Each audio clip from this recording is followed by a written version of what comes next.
Magkahiwalay na naaresto ang dalawang negosyante na nahuling nagbebenta umano ng mga halaman at hayop na protektado ng batas. Makibalita tayo kay Rida Reyes.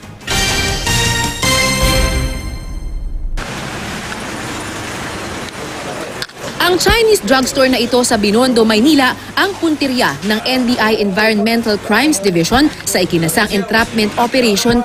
Bumungad ang daan-daang piraso ng pinatuyong seahorse na ibinebenta ng 60,000 pesos kada kilo. Ang kanilang bilang sa wild mababa na. So yung reproduction niyan, yung recruitment is mas mababa na siya. So darating ang panahon, wala na siya. Pero dahil hindi umano nauubos ang mga parokyano nito, patuloy pa rin ang bentahan. Binibili nila para sa health lang nila. Pag may asthma, ganun. Di ba mga Pilipino, binibili nila pang baby.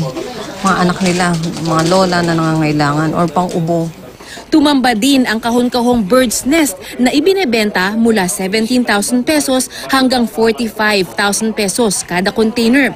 Ilan daw sa mga ito galing sa Palawan kung saan itinuturing ng protected species ang mga ibong nagpo-produce ng bird's nest. Consider siya actually as delicacy, usually nga nilalagay sa soup. Yung collection or possession ng like this one yung bird's nest, kailangan pa rin ng permit from the DNR.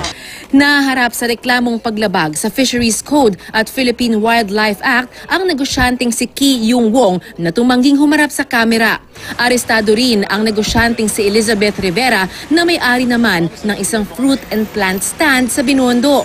Nahuli siyang nagbebenta ng golden chicken fern, isang klase ng halaman na nakukuha sa Cordillera Region. Ginagamit daw ito bilang topical ointment para sa mga sugat. Pero dahil nanganganib na rin itong maubos, ipinagbabawal ang pagbebenta nito sa merkado. Huwag po nating tangkilikin ang pagbili at pagbebenta ng seahorse, pati ng iba pang mga endangered species. Whether or not may medicinal effect, ito is another matter.